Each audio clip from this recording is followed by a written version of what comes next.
Hello and welcome to the business interview here on France 24. My name is Marcus Carlson. Today, I'm speaking to a man who's been dubbed one of Africa's most successful business leaders and also its foremost philanthropist. Mo Ibrahim was a pioneer in mobile phone technology in Africa, but in 2005, he sold off the company he founded, Celtel, for $3.4 billion. Since then, he's been working mostly with his foundation, the Mo Ibrahim Foundation, and we've got the pleasure of speaking to Mr. Ibrahim today on the sidelines of the OECD's 50th anniversary here in Paris. Thanks very much indeed, sir, for taking the time to speak to us. Thank you very much for the opportunity. I'm grateful. You've started an annual prize for African leadership. It's given to an African leader every year, but in the past year, it wasn't given to anyone because no one was considered good enough. Yeah. Is the award, the Mo Ibrahim Award for Good Governance, going to be given out this year? I hope so. I like you, I'm in the dark because we talk about good governance. We have to practice it as well.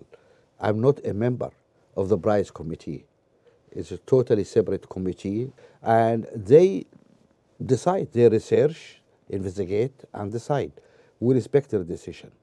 I hope there'll be a winner this year. But there are no guarantees. There's no guarantee, and we have to walk the talk. Sometimes when we say there is no winner, actually we are sending a very strong message too. So of course we'll have to have a winner. But can you think of any candidates this year? There must be some candidates this year.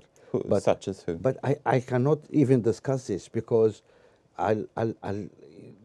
it's improper. Okay, because I should not interfere in what the committee is doing. I'll be fired from the foundation actually for doing that. So it is something the prize committee will do. They will come on a Sunday in October and tell us. Monday morning we'll have the press conference and we'll send out and tell people. So I only know 12 hours before everybody else, like everybody in the board will only know then. I want to get personal for a while. What drives you at this stage? You're already a very wealthy man. You're worth more than $1 billion.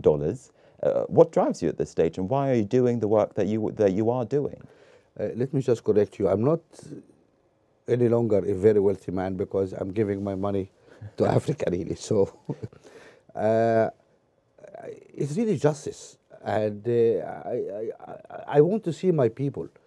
Really, there's no reason for Africans to be poor. We have the second largest continent in the world, and with not many people. There's only 900 million Africans. That is half of the Chinese or Indians. And we have these huge resources.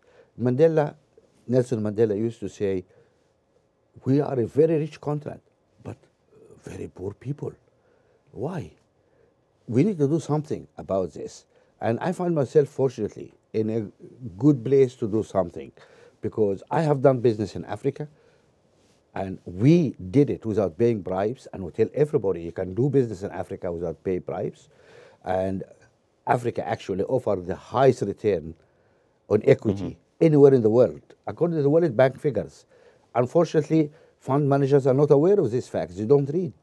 And so that's a wonderful place. It should be somewhere else. And if I can do anything to help there, that's wonderful. I just want to ask you one last question. What would your #1 piece of advice be to a business who wants to go into Africa from Europe, for instance, who wants to do business in Africa? There is no difference doing business in Africa from anywhere else. You need to do your due diligence. You need to have a right business plan and what you want to do. You need to do all the sort of things you have to do as a businessman. There's no difference. And please, you don't have to pay bribes. Bribes eats up your bottom line. You start, you never stop, and it bleeds you. You don't need to. It's doable. Please come forward and do it and make money. And our foundation funds are invested in Africa. And we had like 50% return over the last 2 years. While funds we invested in European and American-centric funds lost money. Mo Ibrahim, it's been a pleasure to talk to you. Thanks very much indeed. Thank you. And with that, we're going to wrap up the program. Thanks to you as well for watching.